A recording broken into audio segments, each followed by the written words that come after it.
हरे कृष्णा कृष्णा कृष्णा हरे हरे, हरे राम राम राम हरे हरे। ओम अज्ञानतिमिरान्धस्य ज्ञानाञ्जनशलाकया चक्षुरुन्मिलितं येन तस्मै श्रीगुरवे नमः। श्रीचैतन्यमनोभीष्टं स्थापितं येन भूतले स्वयं रूप कदा मह्यं ददाति स्वपदान्तिकं। वन्देऽहं श्रीगुरु श्रीयुतपदकमलं श्रीगुरून् वैष्णवांश्च श्रीरूपं साग्रजातं सहगण रघुनाथान्वितं त्वं सजीवं साद्वैतं सावधूतं परिजनसहितं कृष्णचैतन्यदेवं श्रीराधाकृष्णपादान् सहगण ललिता श्रीविशाखान्वितांश्च। नमो विष्णुपादाय कृष्णपृष्ठाय भूतले श्रीमते भक्तिवेदान्तस्वामिनिति नामिने। नमस्ते सरस्वते देवे गौरवाणी प्रचारिणे निर्विशेषशून्यवादी पाश्चात्यदेशतारिणे। नमो महावदन्याय कृष्णप्रेमप्रदायते कृष्णाय कृष्णचैतन्यनाम्ने गौरतिसे नमः।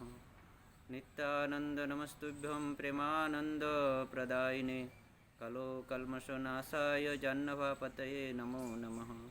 पञ्चतत्त्वात्मकं कृष्णं भक्तरूपस्वरूपकं भक्तवतारं भक्ताख्यं नमामि भक्तशक्तिकं।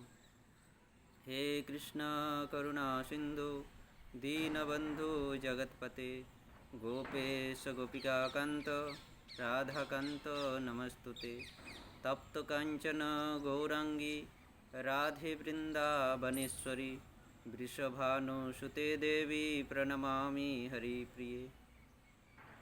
वृन्दायै तुलसीदेव्यै प्रियायै केशवस्य च विष्णुभक्तिप्रदे देवी सत्यवत्यै नमो नमः। वैराग्ययुगभक्तिरसं प्रयत्नै पाययन् मामन्नभीप्सुम् अन्धं कृपां बुधिर्जः परदुःखदुःखी सनातनं तं प्रभुम् आश्रयामि।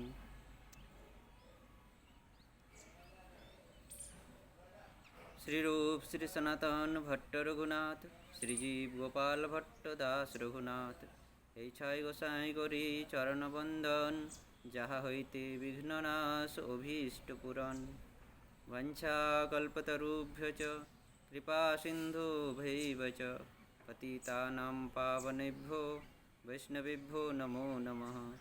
জয় শ্রীকৃষ্ণ চৈতন্য প্রভু নিত্যানন্দ श्री अद्वैत गदाधर श्रीवासादि गौरभक्तवृंद। हरे कृष्ण कृष्ण कृष्ण हरे हरे, हरे राम राम राम हरे हरे। नमो विष्णुपादाय कृष्णपृष्ठाय भूतले श्रीमते गोपाल कृष्ण गोस्वामिनीति नामिने प्रभुपादेषु साहित्यं च प्रकाशितं च प्रचारं कृतवान् साधु भगवत्पादाय ते नमः। हरे कृष्ण हरे कृष्ण। तो আমরা সনাতন গোস্বামী পাদের সম্বন্ধে শ্রবণ করছি। শ্রীল সনাতন গোস্বামী পাদ বৃন্দাবনে কিভাবে মদন মোহনকে প্রাপ্ত হলেন সেই সম্বন্ধে আমরা শ্রবণ করেছি। তিনি দামোদর চৌবের কাছ থেকে মদন মোহনকে প্রাপ্ত হয়েছিলেন। দামোদর চৌবের গৃহে মদন মোহন মদন গোপাল রূপে তিনি বিরাজ করছিলেন। সেখানে দামোদর চৌবের স্ত্রী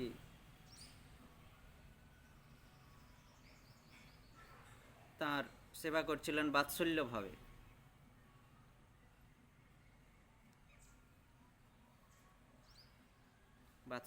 সেবা করতেন এবং গোপাল ওই দামোদর চৌবের স্ত্রী বল্লভা দেবীর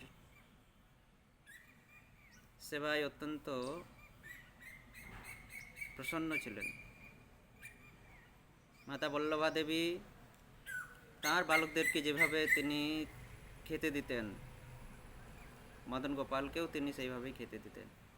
সকল বালকের সঙ্গে একসাথে মদন গোপাল ভোজন করতেন, খেলা করতেন বালকদের সঙ্গে। সনাতন গোস্বামী এই দৃশ্য দেখে আশ্চর্যান্বিত হয়েছিলেন। পরবর্তীতে এই মদন গোপাল বা মদন মোহন স্বয়ং স্বপ্নাদেশ মাধ্যমে সনাতন গোস্বামীপাদকে দামোদর চৌবের কাছ থেকে বল্লভা দেবীর কাছ থেকে তাকে নিয়ে বৃন্দাবনের বনে স্থাপন করার জন্য বলেছিলেন। সনাতন গোস্বামীপাদ মদন মোহনের স্বপ্নাদেশ মতো বল্লভা দেবীর কাছে প্রার্থনা করে তার কাছ থেকে মদন গোপালকে নিয়ে বৃন্দাবনে নিয়ে এসে দ্বাদশ আদিত্য টিলায়, যেখানে এখন মদন মোহন মন্দির বৃন্দাবনে আমরা দর্শন করি, ওই জায়গাতেই তিনি একটি কুটির নির্মাণ করে সেখানে তাঁর সেবা পূজা করছিলেন। পরবর্তীতে পাঞ্জাবের এক সওদাগর, এক বণিক যখন সওদা করতে আসছিলেন মথুরায়, তখন তার 11খানা নৌকা যমুনার চরে আটকে যায় এবং মদন গোপাল তার মাধ্যমে তার মন্দির এবং সেবা পূজার ব্যবস্থা করিয়েছিলেন। ওই কৃষ্ণদাস কাপুর বা রামদাস কাপুর মদন মোহনের সুন্দর মন্দির এবং তার সুন্দর সেবা পূজার ব্যবস্থা করেছিলেন। এইভাবে সনাতন গোস্বামী মাধ্যমে মদন মোহন দেব বৃন্দাবনে বিরাজমান দ্বাদশ আদিত্য টিলার মধ্যে।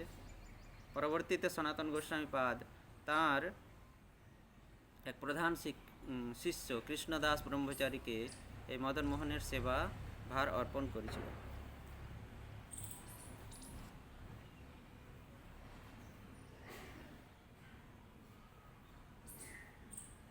তো শ্রীকৃষ্ণদাস ব্রহ্মচারী যখন সেবা করছিলেন, তার সেবার সময় বৃন্দাবনের মদন মোহনের পাশে কোনো ঠাকুরানী ছিলেন না, অর্থাৎ শ্রীমতী রাধারানী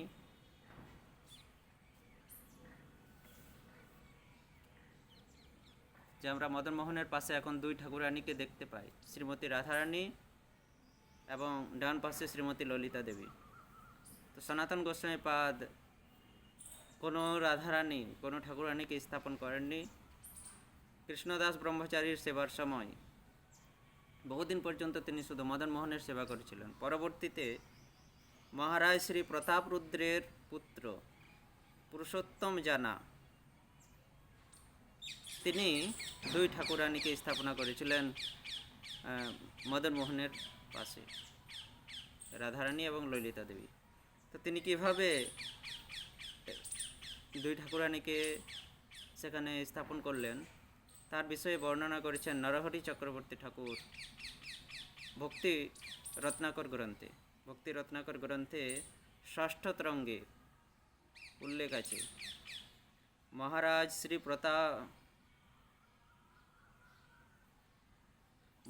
শ্রী প্রতাপ রুদ্রের কুমার পুরুষোত্তম জানা নাম সর্বাংশে সুন্দর। মহারাজ শ্রী প্রতাপ রুদ্রের কুমার অর্থাৎ পুত্র, যার নাম হচ্ছে পুরুষোত্তম জানা, এবং তিনি অত্যন্ত সুন্দর ছিলেন দেখতে। দেহ দুই প্রভুরে সংবাদ শুনিয়া, যত্নে দুই ঠাকুরানী দিল পাঠাইয়া। তিনি এই মদন মোহনের সংবাদ শুনতে পেয়ে দুই ঠাকুরানীকে তিনি বৃন্দাবনে পাঠিয়েছিলেন, শ্রীমতী রাধারানী এবং শ্রীমতী ললিতা দেবী। বৃন্দাবন নিকট আইল কথদিনে, শুনি সবে পরমানন্দিত বৃন্দাবনে। কিছুদিন পর এই পুরুষোত্তম জানা দুই ঠাকুরানীকে বৃন্দাবনে পাঠিয়েছিলেন। কিছুদিন পর দুই ঠাকুরানী যখন বৃন্দাবনে এসে পৌঁছলেন, তখন বৃন্দাবনের সকলেই শুনে অত্যন্ত আনন্দিত হয়েছিলেন। সকল বৈষ্ণবরা, সকল ভক্তরা যে রাধারানী আগমন করেছেন ললিতা দেবী সহ, তখন তারা অত্যন্ত আনন্দিত হয়েছিলেন। সেবা অধিকারী প্রতি মদন মোহন, স্বপ্ন ছলে ভঙ্গিতে কহে হর্ষমন। পাঠাইলা দুই মূর্তি শ্রী রাধিকা ভনে, রাধিকা ললিতা দোহে ইহা নাহি জানে। তো সেবা অধিকারী, সেখানের যিনি সেবা অধিকারী ছিলেন, তিনি তাকে মদন মোহন স্বপ্নচ্ছলে বলছেন ভঙ্গিমা করে যে দুই মূর্তি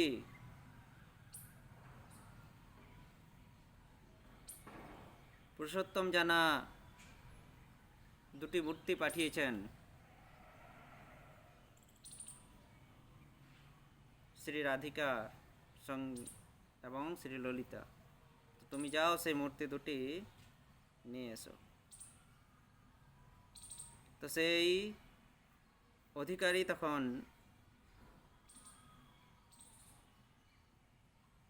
রাধিকা ললিতা দোহে ইহা নাহি জানি, তুমি যাও সেই বিগ্রহ দুটি আমার পাশে নিয়ে এসো এবং আমার পাশে স্থাপনা করো। একটি হচ্ছে শ্রীমতী রাধারানী, একটি হচ্ছে শ্রীমতী ললিতা দেবী।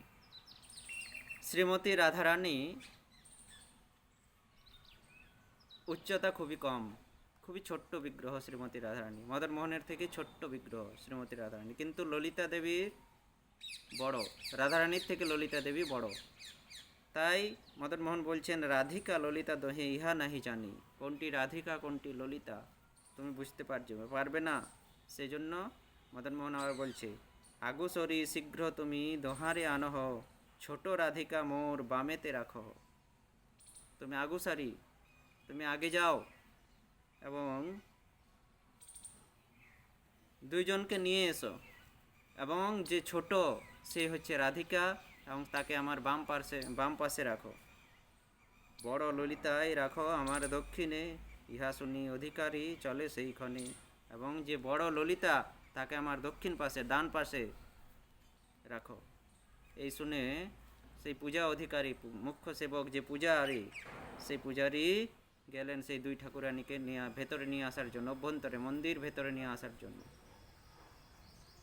এইভাবে মদন মোহন দেবের পার্শ্বে প্রেয়সী শ্রীমতী রাধারানী বাম পার্শ্বে এবং ডান পার্শ্বে ললিতা দেবী স্থাপন লীলা সংগঠিত হলো। এভাবে শ্রীমতী রাধারানী এবং শ্রীমতী ললিতা দেবী বৃন্দাবনে এসে পৌঁছেছিলেন। পুরুষোত্তম জানা দুই ঠাকুরানীকে পাঠিয়েছিলেন, প্রতাপ রুদ্রের পুত্র।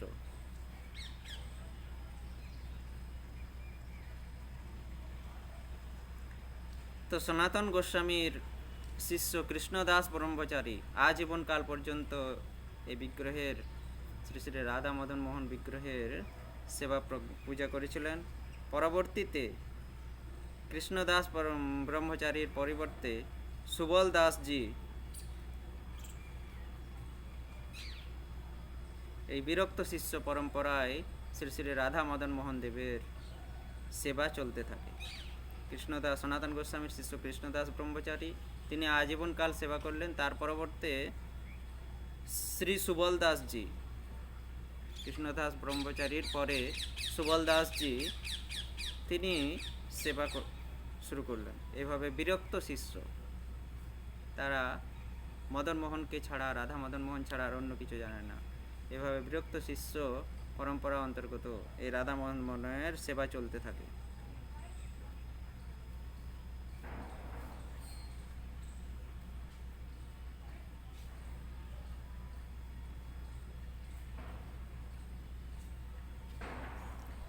তো এই যে মদন মোহনের বিগ্রহ, এই রাধা মদন মোহনের যে মন্দির স্থাপনা করেছিলেন রামদাস কাপুর বা কৃষ্ণদাস কাপুর, তো তখন মুসলমান শাসক ছিল।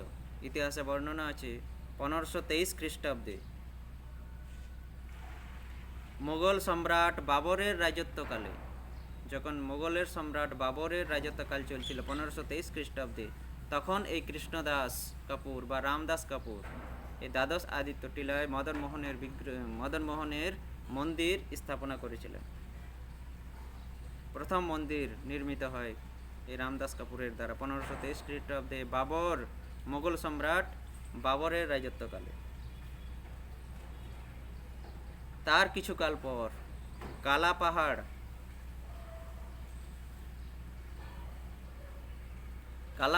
বৃন্দাবনের মন্দির এবং শ্রীবিগ্রহের উপর অত্যাচার করেন।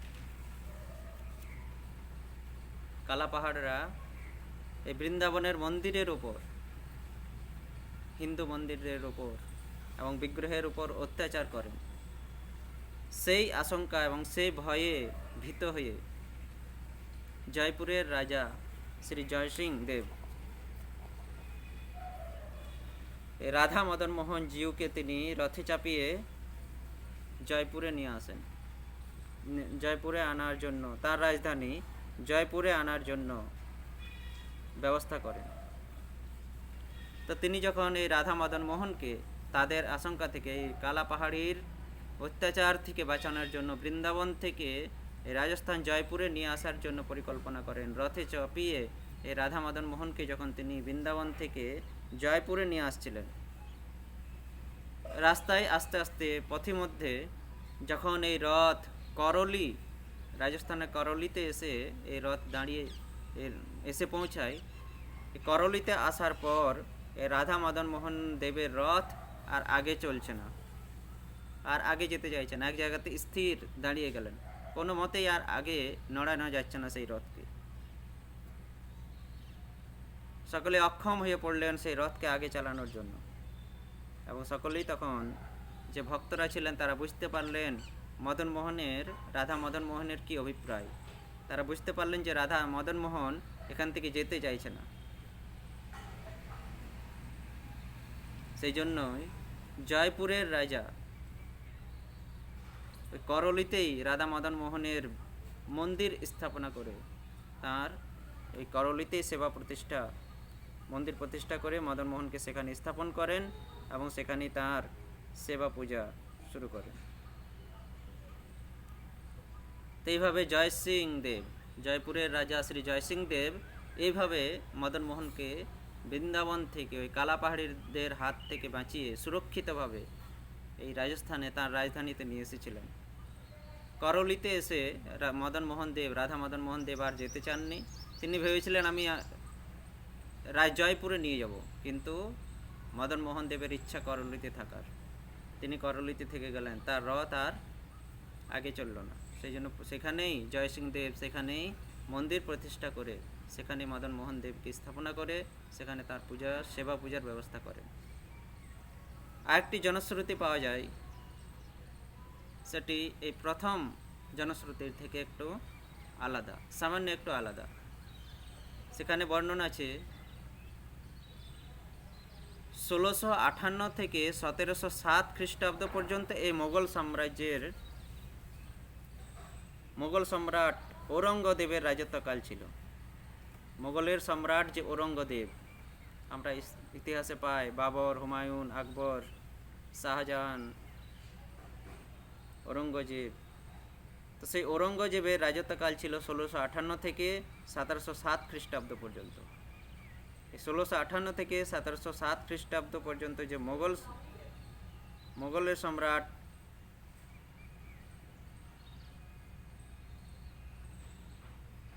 আওরঙ্গজেবের রাজত্বকাল, তো সেই সময় তিনি 1680 খ্রিস্টাব্দে আওরঙ্গজেব হিন্দু মন্দির, সমস্ত হিন্দু মন্দিরকে বিধ্বংস করার পরিকল্পনা নিয়েছিলেন। সমস্ত হিন্দু মন্দিরকে ধ্বংস করার নির্দেশ দেন, আদেশ দেন তিনি, কে? এই ঔরঙ্গজেব। ঔরঙ্গজেব 1680 খ্রিস্টাব্দে, তার রাজত্বকাল ছিল 1658 থেকে 1707। তো তিনি 1680 খ্রিস্টাব্দে সমস্ত হিন্দু মন্দিরকে বিধ্বংস করার জন্য আদেশ করেন।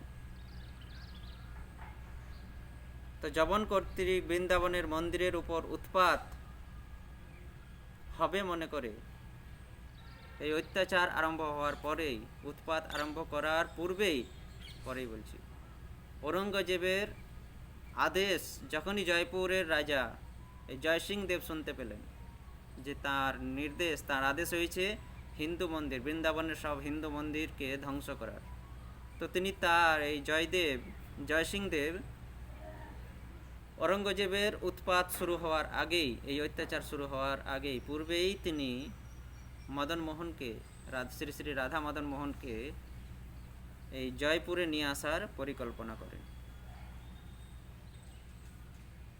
জয়পুরের রাজা দ্বিতীয় সবাই জয়সিংহের রাজত্বকালে এই ঘটনা ঘটে। তো তিনি যখন প্রেরণা পেলেন, তার হৃদয়ে এক প্রেরণা হলো, রাধা মদন মোহন তাকে প্রেরণা দিচ্ছেন তার হৃদয়ে যে তুমি আমাকে শীঘ্রই বৃন্দাবন থেকে তোমার এই রাজধানীতে নিয়ে এসো। তো তিনি তার হৃদয়ে এক অদ্ভুত প্রেরণা পেয়ে তিনি এই ঔরঙ্গজেবের অত্যাচার শুরু হওয়ার আগেই তিনি রাধা মদন মোহন দেবকে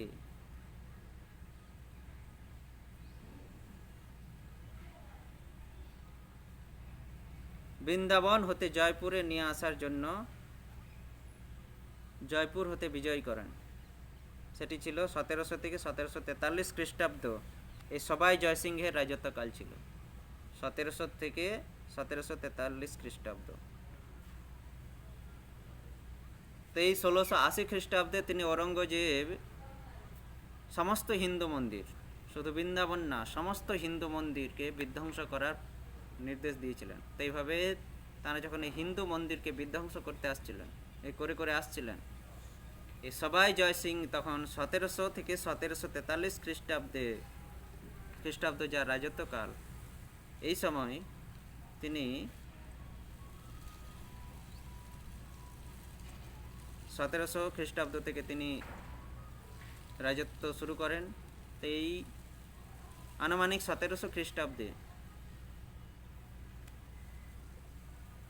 তিনি প্রেরণা পেলেন এবং প্রেরণা পেয়ে তিনি জয়পুর থেকে বিজয়ী করলেন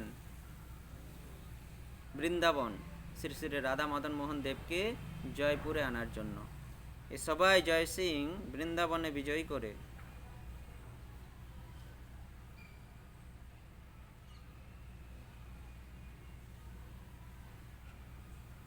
ওই দ্বাদশ আদিত্য টিলা হতে শ্রী শ্রী রাধা মদন মোহন দেবকে নিয়ে বনপথে তিনি এসে জয়পুরে পৌঁছান।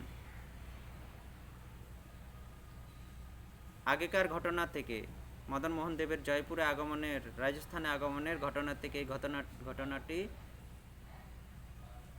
একটু ব্যতিক্রম দেখা যায়। সেখানে আছে সবাই জয়সিং রথে করে চাপিয়ে নিয়ে আসছিলেন, করলি পর্যন্ত এসে পরে আর রথ যাননি। কিন্তু এখানে সবাই জয়সিং, বর্ণনা আছে সবাই জয়সিং তিনি রাধা মদন মোহন দেবকে দ্বাদশ আদিত্য টিলা হতে, বৃন্দাবনের দ্বাদশ আদিত্য টিলা হতে নিয়ে বনপথ দিয়ে, রাজপথ দিয়ে এলে হয়তো তাদের আক্রমণে মধ্যে পড়তে পারি, সেই জন্য তিনি বনের পথ দিয়ে বনে বনে তিনি জয়পুরে এসে পৌঁছান।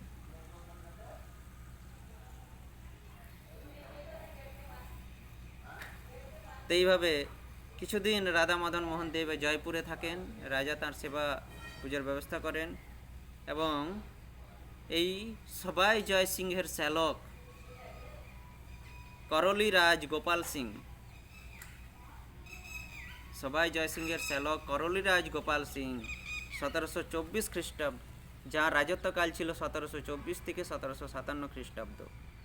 এই সবাই জয়সিংহের শ্যালক করলি রাজ গোপাল সিং তিনি শ্রী শ্রী রাধা মদন মোহন দেবকে তাঁর রাজধানী করলিতে নিয়ে আসেন। করলি রাজ গোপাল সিং তাঁর রাজধানী, যার রাজত্ব ছিল 1724 থেকে 1725। সবাই জয়সিংহের রাজধানী ছিল জয়পুর এবং এই সবাই জয়সিংহের শ্যালক করলি রাজ গোপাল সিংয়ের রাজধানী ছিল করলি। তো তিনি 1724 খ্রিস্টাব্দে রাজত্বভার গ্রহণ করেন। 1724 থেকে 1757 খ্রিস্টাব্দ কাল পর্যন্ত তিনি রাজত্ব করেন এই করলি রাজধানীতে। তো এই 1724 খ্রিস্টাব্দ থেকে 1757 খ্রিস্টাব্দের মধ্যেই তিনি রাধা মদন মোহন দেবকে, শ্রী শ্রী রাধা মদন মোহন দেবকে জয়পুর হতে তাঁর রাজধানী করলিতে নিয়ে আসেন এবং এই গোপাল সিং, করলি রাজ গোপাল সিংয়ের গুরুদেব শ্রী বাসুদেব দাস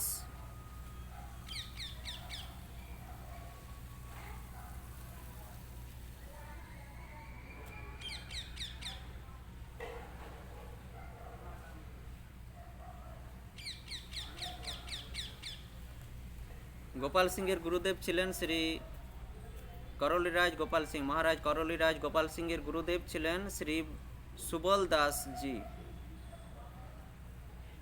এই গোপাল সিংয়ের গুরুদেব শ্রী সুবল দাস জি এই রাধামোহন দেবের সেবা করেন। পরবর্তীতে এই শ্রী সুবল দাসজি করলিরাজ গোপাল সিংয়ের গুরুদেব শ্রী সুবল দাসজি যখন দেহ রক্ষা করেন, তখন এই সুবল দাসজির শিষ্য শ্রীকৃষ্ণচরণ দাসজি এই শ্রী শ্রী রাধা মাধবের সেবা প্রাপ্ত হন। করলিরাজ গোপাল সিংয়ের গুরুদেব সুবল দাসজি এই মদন মোহন দেব করলিতে আসার পর তিনি তার সেবা করেছিলেন শ্রী শ্রী মদন মোহন দেবের। সুবল দাসজি দেহ রক্ষার পর সুবল দাসজির শিষ্য কৃষ্ণচরণ দাসজি শ্রী শ্রী রাধা মোহন দেবের সেবা প্রাপ্ত হন,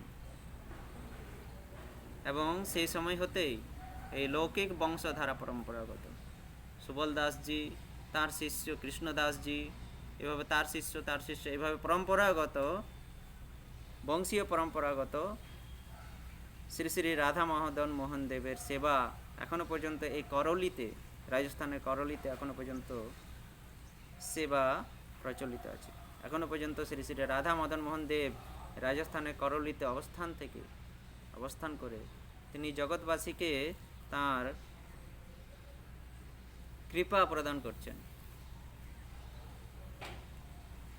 সেই সনাতন গোস্বামী দ্বাদশ আদিত্য টিলা স্থাপন মদন মোহন দেব পরবর্তীতে রাজা প্রতাপ রুদ্রের পুত্র পুরুষোত্তম জানা, তিনি শ্রীমতী রাধারানী এবং শ্রীমতী ললিতা দেবীকে স্থাপনা করেন মদন মোহনের দুই পাশে, এবং সেই রাধা মদন মোহন দেব এভাবে করলিতে এসে তিনি এখনো পর্যন্ত করলিতে বিরাজমান থেকে তিনি সেখানে থেকে সকল জগৎবাসীকে দর্শন প্রদান করছেন এবং তার কৃপা কটাক্ষ প্রদান করছেন। এখনো পর্যন্ত এই করলিতে সেই শ্রী শ্রী রাধা মদন মোহন দেব, সনাতন গোস্বামী পাদের প্রাপ্ত শ্রী শ্রী রাধা মদন মোহন দেব, এবং সেই সত্যযুগের অম্বরীশ মহারাজের পূজিত, সর্বপ্রথম অম্বরীশ মহারাজ এই রাধা মদন মোহন দেবের সেবা করেছিলেন। তো সেই অম্বরীশ মহারাজের সর্বপ্রথম সেবিত বিগ্রহে মদন মোহন দেব পরবর্তীতে সনাতন গোস্বামী প্রাপ্ত করে এইভাবে পরম্পরাগত সেবা পূজা হতে হতে এখন করলিতে তিনি অবস্থান করছেন এবং জগৎবাসীকে তাঁর কৃপা কটাক্ষ প্রদান করছেন, দর্শন প্রদান করছেন। এই দ্বাদশ আদিত্য টিলার উপর এই মোগল সাম্রাজ্য যাবার পর, অত্যাচার হবার পর, সেখান থেকে তো রাধা মদন মোহন চলে আসেন, মন্দির তো ফাঁকা, কিন্তু তবুও ঔরঙ্গজেব মন্দির ভেঙেছিলেন। এখন আমরা ভগ্নাবশেষ মন্দির দেখতে পাই। তো সেখানে এই মোগল সাম্রাজ্যের পরে রাধা মদন মোহনের নতুন বিগ্রহ প্রতিষ্ঠা করে এখন সেখানে পূজার ব্যবস্থা করা হয়েছে। বৃন্দাবনে এখন যে রাধা মদন মোহন আমরা দর্শন করি সেখানে সেটি হচ্ছে নূতন বিগ্রহ, কিন্তু সেই সনাতন গোস্বামী পাদের যে প্রাপ্ত বিগ্রহ, সেই সত্যযুগের অম্বরীশ মহারাজের যে সেবিত বিগ্রহ, সেই বিগ্রহ এখন রাজস্থানের করলিতে অবস্থান করে সেখানে সকলকে তিনি দর্শন প্রদান করে কৃপা কটাক্ষ প্রদান করছেন সকলকে। তো এভাবে শ্রী শ্রী রাধা মদন মোহন দেব আমাদেরকে কৃপা করার জন্য এখন তিনি করলিতে অবস্থান করছেন। তো আমাদের সকলের উচিত করলিতে গিয়ে সেই শ্রী শ্রী রাধা মদন মোহন দেবের কৃপা কটাক্ষ প্রাপ্ত করা। এই সনাতন গোস্বামীর পাদের বহু শিষ্য ছিল, অনেক শিষ্য, বহু শিষ্য। সেই শিষ্য সমূহদের নাম উল্লেখ করা আছে গ্রন্থে। সনাতন গোস্বামী পাদের প্রিয় শিষ্য বা প্রথম শিষ্য হচ্ছেন শ্রীকৃষ্ণ দাস ব্রহ্মচারী, যিনি সর্বপ্রথম সনাতন গোস্বামীর প্রথম শিষ্য এবং শ্রী শ্রী রাধা মদন মোহন দেবের প্রথম সেবক বা পূজারী। সনাতন গোস্বামীর প্রথম শিষ্য হচ্ছে কৃষ্ণদাস ব্রহ্মচারী এবং রাধা মদন মোহন দেবের প্রথম সেবক কৃষ্ণদাস ব্রহ্মচারী। দ্বিতীয়তম শিষ্য সনাতন গোস্বামী পাদের শ্রী জীবন ঠাকুর, স্পর্শমণি গ্রহণকারী শ্রী জীবন ঠাকুর, যিনি শিব ভক্ত ছিলেন এবং মহাদেব যাকে বলেছিলেন সনাতন গোস্বামী পাদের কাছ থেকে গিয়ে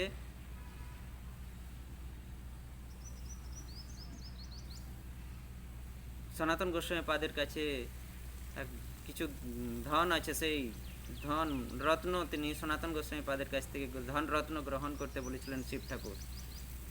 তো তার নির্দেশে এই জীবন ঠাকুর সনাতন গোস্বামী পাদের কাছ থেকে এসে আসলেন। তখন সনাতন গোস্বামী পাদ এক স্পর্শমণি পাথর, পরশমণি পাথর দিয়েছিলেন, যেটি স্পর্শ করালে লোহা সোনায় পরিবর্তন হয়। স্পর্শমণি পাথর গ্রহণকারী সেই জীবন ঠাকুর দ্বিতীয়তম শিষ্য সনাতন গোস্বামী পাদের।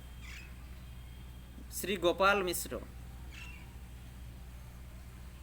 শ্রী সনাতন গোস্বামীর পূর্ব আশ্রমের পুরোহিত পুত্র, সনাতন গোস্বামীর পূর্ব আশ্রমের পুরোহিত পুত্র। শ্রী অচ্যুত দাস উড়িষ্যার প্রসিদ্ধ ভক্ত কবি, উড়িষ্যার সবথেকে প্রসিদ্ধ ভক্ত কবি হচ্ছেন এই অচ্যুত দাস। এই অচ্যুত দাসও সনাতন গোস্বামীর শিষ্য ছিলেন। শ্রী কৃষ্ণদাস কপুর, মতান্তরে রামদাস কপুর, কৃষ্ণদাস কপুর বলেও জানা যায়, রামদাস কপুর বলেও জানা যায়, যিনি হচ্ছেন পাঞ্জাবের সওদাগর এবং যিনি পাঞ্জাবের সওদাগর বা বণিক এবং যিনি প্রথম রাধা মদন মোহন দেবের মন্দির প্রতিষ্ঠা করেছিলেন, এই রামদাস কাপুর বা কৃষ্ণদাস কপুর। শ্রী সুরদাস মদন মোহন, প্রকৃত নাম সুরধ্বজ। এই সুরদাস মদন মোহন সনাতন গোস্বামী পাদের ষষ্ঠতম শিষ্য। এই সুরদাস মদন মোহন সম্রাট আকবরের রাজত্বকালে, মোগল সম্রাট আকবরের যখন রাজত্বকাল ছিল, তখন তিনি আকবরের রাজত্বকালে সান্ডিলে নামক স্থানে সুবাদার ছিলেন, গীত গাইতেন। আকবরের রাজত্বকালে সন্ডিলে নামক স্থানে তিনি সুবাদার ছিলেন এই আকবরের রাজত্বকালে। এই সন্ডিলের গুড় অত্যন্ত প্রিয়, খুব উৎকৃষ্ট গুড় এই সন্ডিলের। সেই জন্য এই সুরদাস মদন মোহন শ্রী শ্রী রাধা মদন মোহন দেবের সেবার জন্য এই সুরদাস মদন মোহন সন্ডিলের উৎকৃষ্ট গুড় তিনি এক গাড়ি গুড় বৃন্দাবনে পাঠিয়েছিলেন মদন মোহনের সেবার জন্য, সনাতন গোস্বামী পাদকে পাঠিয়েছিলেন। অত্যন্ত উৎকৃষ্ট গুড় এই সন্ডিলের, সেই জন্য তিনি এই সুরদাস মদন মোহন এক গাড়ি অর্থাৎ তখনকার দিনে গরুর গাড়ি ভর্তি করে গুড় ওই সন্ডিল থেকে বৃন্দাবনে পাঠিয়ে দেন। এই বৃন্দাবনে এসে যখন এই গরুর গাড়ি গুড় ভরা গরুর গাড়ি যখন বৃন্দাবনে এসে পৌঁছান, তখন রাত দুপুরে এই গাড়ি এসে বৃন্দাবনে পৌঁছায়। এই গুড় ভরা গাড়ি সন্ডিল থেকে বৃন্দাবনে এসে পৌঁছায়। তো এই রাত দুপুরেই মদন মোহন দেব পূজারীকে স্বপ্ন দেন যে সনাতন গোস্বামী পাদের শিষ্য সুরদাস মদন মোহন সন্ডিল থেকে আমার জন্য এক গাড়ি গুড় পাঠিয়ে দিয়েছে এবং সেই গাড়ি এখন বৃন্দাবনে এসে উপস্থিত হয়েছে। তো তুমি সেই গুড় থেকে মালপোয়া তৈরি করে আমাকে এখনই প্রদান করো, মালপোয়া খেতে ইচ্ছা। সে পূজারী তৎক্ষণাৎ ওই রাত্রিবেলাতেই ওই সুরদাস মদন মোহনের পাঠানো গুড় দিয়ে মালপোয়া তৈরি করে মদন মোহন দেবকে ভোগ নিবেদন করেছিলেন।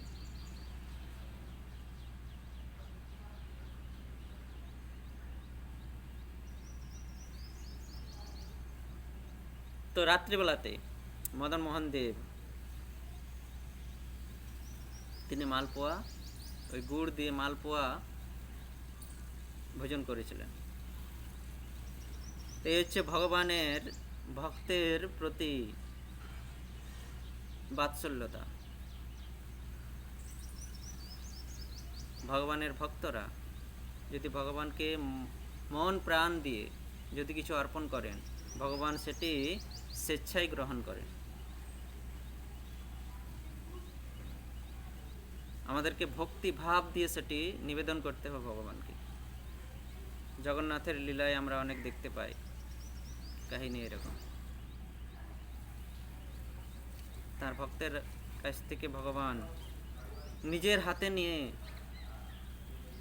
ভোজন, নিজের হাত বাড়িয়ে নিয়ে ভোজন গ্রহণ করেছেন।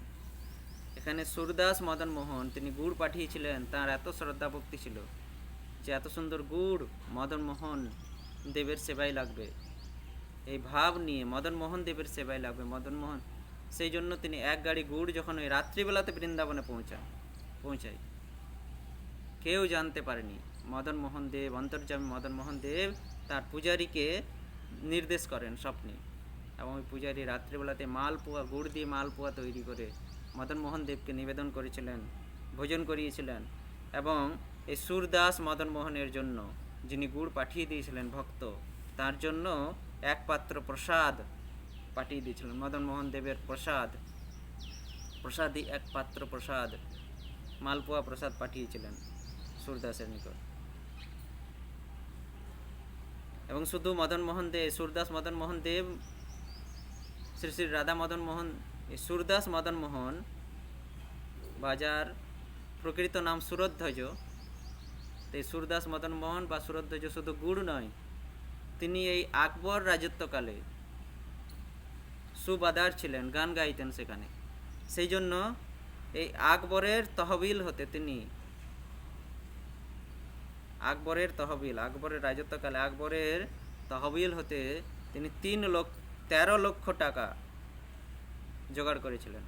তখনকার দিনে 13 লক্ষ টাকা জোগাড় করে তিনি সে টাকাগুলো একটি সন্দুকের মধ্যে রেখে, সন্দুকে আবার পরিপূর্ণভাবে পাথর পূর্ণ করেছিলেন। 13 লক্ষ টাকা একটা সন্দুকের ভেতরে ভরে সে সন্দুকটি পূর্ণ করেছিলেন শুধু পাথর দিয়ে।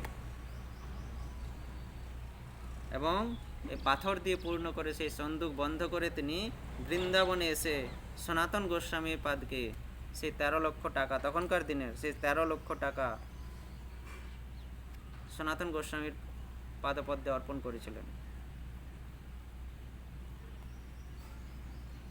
এভাবে তিনি বৃন্দাবনের সাধু সেবার জন্য 13 লক্ষ টাকা ওই আকবরের রাজত্বকালে, মোগল সম্রাট আকবরের রাজত্বকালে 13 লক্ষ টাকা আদায় করে তিনি বৃন্দাবনে সাধু সন্ন্যাসীদের, বৈষ্ণবদের সেবার জন্য তিনি 13 লক্ষ টাকা সন্দুকের মধ্যে পাথর পরিপূর্ণ করে, যেন রাস্তার ভেতরে কেউ অত্যাচার না করে। সন্দুক যদি কেউ খুলেও তো যেন পাথর দেখতে পায়। পরিপূর্ণভাবে পাথর, তলায় টাকা রেখে ওপরে পরিপূর্ণভাবে পাথর প্যাক করে তিনি বৃন্দাবনে এসে, সুরক্ষিতভাবে বৃন্দাবনে এসে সনাতন গোস্বামী পাদের শ্রীচরণে তিনি অর্পণ করেছিলেন 13 লক্ষ টাকা। এই হচ্ছেন কৃষ্ণদাস সুরদাস, ষষ্ঠতম শিষ্য সনাতন গোস্বামী পাদের, যার সুরধ্বজ নাম, প্রকৃত নাম সুরধ্বজ। তো এই সুরধ্বজ বা সুরদাস মদন মোহন ঠাকুর সেবার অবসরে পদাবলী রচনা করতেন। ভগবানের সেবার পর, তার ইষ্টদেবের সেবার পর অবসর যখন তিনি ফাঁকা থাকতেন, তখন তিনি পদাবলী রচনা করতেন।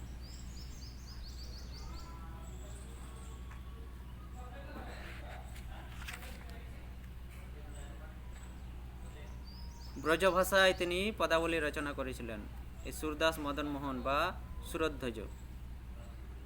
এবং তার এই রচিত পদাবলী ব্রজভাষায় 105টি পদ প্রকাশিত হয়েছে। 105টি পদে তিনি পদাবলী রচনা করেছিলেন, সুরধ্বজ বা সুরদাস মদন মোহন। সেগুলি ব্রজভাষায় 105টি পদ। এইভাবে শ্রী শ্রী রাধা মদন মোহন দেব করলিতে বিরাজমান করছেন এখনো পর্যন্ত, সেই তখন হতে, এবং সবাইকে কৃপা কটাক্ষ প্রদান করছেন করলিতে তিনি থেকে। এভাবে সনাতন গোস্বামী পাদের প্রাপ্ত শ্রী বিগ্রহ শ্রী শ্রী মদন মোহন দেব, শ্রী শ্রী রাধা মদন মোহন দেব করলিতে বিরাজমান। এখন এইভাবে আমরা রাধা মদন মোহন দেবের করলি আগমন সনাতন গোস্বামী পাদের শিষ্যদের নাম: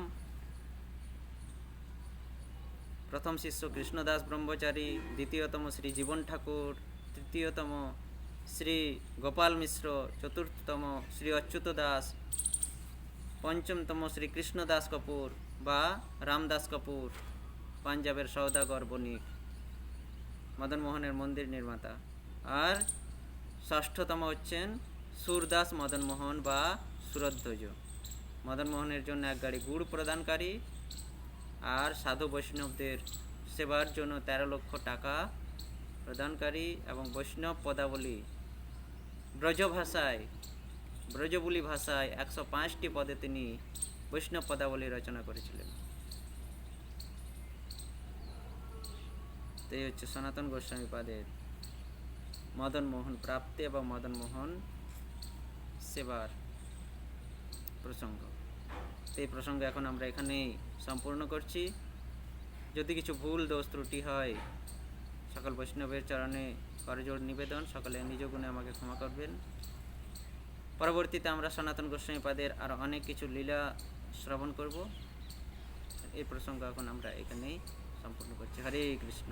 জয় শ্রী শ্রী রাধা মদন মোহন দেব কি জয়, শ্রীল সনাতন গোস্বামী পাদ কি জয়, শ্রীল প্রভুপাদ কি জয়, নিতাই গৌর প্রেমানন্দের হরি হরি बोल। हरे कृष्ण।